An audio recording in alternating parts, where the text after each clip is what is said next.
గుణపాఠం. చూడండి పిల్లలు, గర్వం ఎక్కువ ఉండడం వల్ల ఎన్ని ఇబ్బందులు ఎదుర్కోవాల్సి వస్తుందో ఈ చిన్న కథ ద్వారా తెలుసుకుందాం. పిల్లలు, ఒకానొక అడవిలో రంగురంగుల ఈకలతో అందమైన నెమలి ఉండేది. దాని పేరు పించం. పించం చాలా గర్వంగా ఉండేది.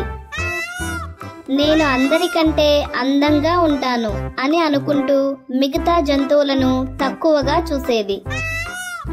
ఒకరోజు పించం అడవిలో తిరుగుతూ నది ఒడ్డున ఆగి తన ప్రతిబింబాన్ని చూసుకుంది. తన అందమైన ఈకలను చూసి మురిసిపోయింది.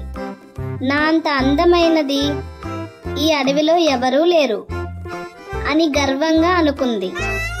అదే సమయంలో ఒక తాబేలు నీటి నుండి బయటకు వచ్చింది. నెమ్మదిగా నడవడం మొదలుపెట్టింది. పించం తాబేలును చూసి నవ్వింది. నీవు ఎంత నెమ్మదిగా నడుస్తున్నావో, నీకు నా అంత అందమైన ఈకలు కూడా లేవు అని ఎగతాళి చేసింది. తాబేలు బాధపడింది కానీ మౌనంగా ఉండిపోయింది.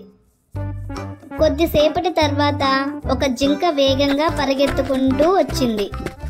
పించం జింకను చూసి కూడా నవ్వింది.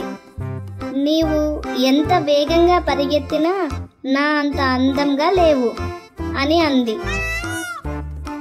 జింక కూడా బాధపడింది కానీ ఏమీ మాట్లాడలేదు. ఇలా పించం ప్రతి జంతువును ఎగతాళి చేస్తూ తన గర్వాన్ని ప్రదర్శిస్తూ ఉండేది. ఒకరోజు అడవిలో పెద్ద తుఫాను వచ్చింది. గాలి బలంగా వీచింది. వర్షం భారీగా కురిసింది. చెట్లు కూలిపోయాయి. నదులు పొంగిపోయాయి. మిగతా జంతువులన్నీ భయంతో దాక్కున్నాయి. పించం తన అందమైన ఈకలు తడిసిపోయాయని భయపడింది. అది ఒక చెట్టు కిందకు వెళ్ళి దాక్కుంది. కానీ గాలికి ఆ చెట్టు కూలిపోయింది. పించం భయంతో వణికిపోయింది. తన ఈకలు చిరిగిపోయాయి. అదే సమయంలో తాబేలు తన గట్టి షెల్ సహాయంతో సురక్షితంగా ఉంది. జింక తన వేగంతో సురక్షితమైన ప్రదేశానికి చేరుకుంది. మిగతా జంతువులన్నీ ఒక గుహలో దాక్కున్నాయి, సురక్షితంగా ఉన్నాయి.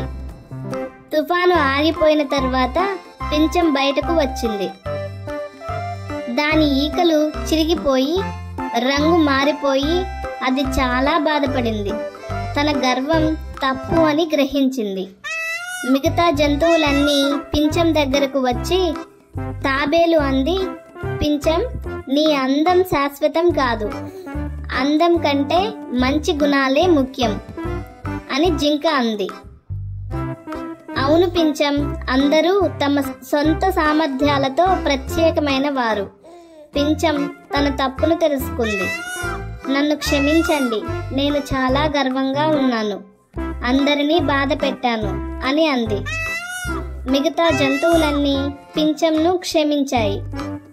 అప్పటి నుండి పించం తన గర్వాన్ని వదిలిపెట్టి అందరితో స్నేహంగా ఉండటం మొదలుపెట్టింది. అది తన అందాన్ని కాకుండా తన మంచి గుణాలను ప్రదర్శించడం నేర్చుకుంది. చూసారా పిల్లలు, గర్వం ఎప్పుడూ మంచిది కాదు. అందరినీ సమానంగా చూడాలి. అందం కంటే మంచి గుణాలే ముఖ్యం. Thanks for watching kids. ఈ వీడియో మీకు నచ్చినట్లయితే లైక్, షేర్, సబ్స్క్రైబ్ చేసుకోండి పిల్లలు.